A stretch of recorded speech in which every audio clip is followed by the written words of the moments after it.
there is one person whose job I would not want in a million years. This person, they've had this job, it feels like forever. They get beat up all the time. They always get yelled at, screamed at. They never receive the credit they deserve. They get the blame for everything. Oh, I wouldn't want that job at all. Does anyone know who currently holds that job? They've held this job, I think, forever. Does anyone know? Okay, someone said it right over here. This is the person right here. God. God has that incredible, difficult job of trying to satisfy the entire world. And what God has realized for many, many, many years, he can try, but it's not going to happen. You can't put a smile on everyone's face because someone's always going to be upset about something. God, unfortunately, never gets the credit he deserves, but he always receives more blame than he deserves. And the maltreatment of God is really nothing new. It's not any worse now than it was years ago. Even back in biblical times, God did not deserve and receive the credit he deserved. Even today's gospel reading highlights the fact that, oh, that miracle of feeding 5,000, hey, that's incredible. 5 loaves, 2 fish, he fed 5,000. But I say to Matthew, why didn't you give God the total credit? Because let's take a look at a very viable, important section out of today's gospel reading. We're going to look at verse 19b, so the second half of the 19th verse, all the way to the 21st verse of the 14th chapter of Matthew. I want to show you something very interesting. Taking the 5 loaves and 2 fish, it's a reference to Jesus. And looking up to heaven, he said the blessing, broke the loaves, gave them to the disciples, who in turn gave them to the crowds. They all ate and were satisfied. And they picked up the fragments left over, 12 wicker baskets full. Those who ate were about 5,000 men, not counting women and children. So I say to Matthew, why didn't you count the women and children? You wrote the gospel. Why didn't you put down how many women and children were there? This is quite a miracle to feed 5,000 with 5 loaves and 2 fish. But let's try to compute the credit Jesus and the credit God actually deserves. Now, here's what happened. Just take a look at those last 3 lines. Those who ate were about 5,000, not counting women and children. Well, we're going to count them tonight, just to show you how this miracle is amplified. We want to give God and Jesus Christ and the Holy Spirit the credit they rightly deserve. Now, it is believed that 2/3 of the men there were married. So that would make 3,000 women. And back in biblical times, the only reason to marry is for procreation. So to use a conservative number, not to get too embellished, not to get too large with the number, therefore you might take this story and place it in the realm of falsehood. So we want to make sure we understand just the kind of credit Jesus deserves. We want to be conservative with the number of how many children they have. But a conservative family size back then was 4. Now that would make 5,000 men, 3,000 women. They were married. They had families, so they're feeding 12,000 children. Now what happens is this. How do I know the women and children ate? Because the men would have said the same thing men would say today. As men often say if the ship is going down, what would a man say? Let the women take the life preservers first. And then if there's any left, we'll go. Make sure the women, the children are safe. Let's get them to safety first. Then we'll figure out what's going to happen to us. The men back in biblical times did the exact same thing. Let the women and the children eat first. You only got 5 loaves and 2 fish, Jesus. I'm not sure how you're going to pull this off. They ate, the men ate. Now what we're going to do is this. We're going to give God the total credit he deserves. I'm going to reread that last 3 lines, which is last verse of the section we're looking at tonight, which is verse 21 of the 14th chapter of Matthew.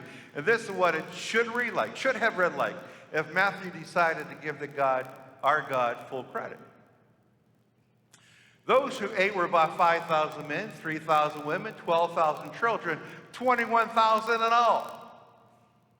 Now that's giving God full credit. That really makes that an incredible miracle. It's incredible to feed just 5,000. That's all he's getting credit for.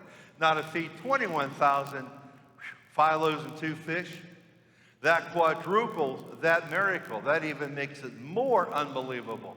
What a miracle. What great life that Jesus Christ can give to all of us. I would have to say that God looks back sometime and probably says to himself, why do I even try? In the wintertime, I hear everyone complaining it's cold. I turn the furnace on, I make it nice and warm. In the summertime, now they're complaining it's too hot. He's got to be scratching his head. He's got to be saying to himself, I don't know what to do. I don't know how to satisfy these people. Everything they ask, I give to them. Instead of the initial thank you, it's always some kind of complaint.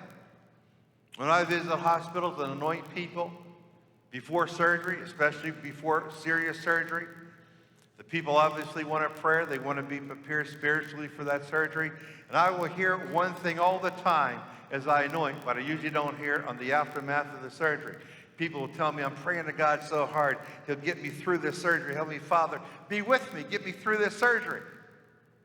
And then when I visit them after the surgery, guess what I hear? Not one ounce of credit to God. They say, oh, I had a great doctor. That guy's unbelievable. Well, I'm glad you like the doctor. Yeah, he was unbelievable. He did incredible surgery. But who was in the hands of the doctor? Before the surgery, you prayed to God. And after surgery, you're thanking the doctor. And well, maybe in front of the priest, I would have to say that the person might just throw God in, just to make me feel good. Because I heard him talking about God before the surgery, never mentioned him after the surgery. God's got to say to himself, what am I to do? Did you ever wonder what would happen if God said, I'm not going to put up with it anymore. I'm quitting. What would happen if tomorrow morning God said, that's it, I'm going to go on strike. I'm not doing the stuff I usually do. I'm tired of putting up with these people. I can't satisfy anyone. I'm going on strike. This is what would happen. Let's take a look at this little jingle. How God above has never gone on strike because he wasn't treated fair for the things he didn't like. If only once, just once, God had given up and said, that's it, I am through. I've had enough of those on earth, so this is what I'll do. I'll give my orders to the sun, cut off the heat supply, and to the moon, give no more light, run those oceans dry. Then just to make things really tough and to put the pressure on, I'll turn off the vital oxygen till every breath is gone. You know, God would be justified if fairness was the game. For no one has been more abused and met with more disdain than God. And yet he carries on and on, supplying both you and me with all the favors of his grace, and everything God gives is absolutely free. People say they want a better deal, and so on strike they go. But what a deal we've given to God, to whom all things we owe. So don't care whom we hurt to gain the things we like. What a mess would all be in if our good God should go on strike. Oh, I hope God doesn't go on strike tomorrow morning. I really do. I'm looking forward to the sun coming up tomorrow morning, whether or not the sun shines or not. It's hard to say, but just to wake up. But God, I pray to you, God, please don't go on strike. I guarantee you, God, from tonight forward, no one will ever hear a complaint about you again.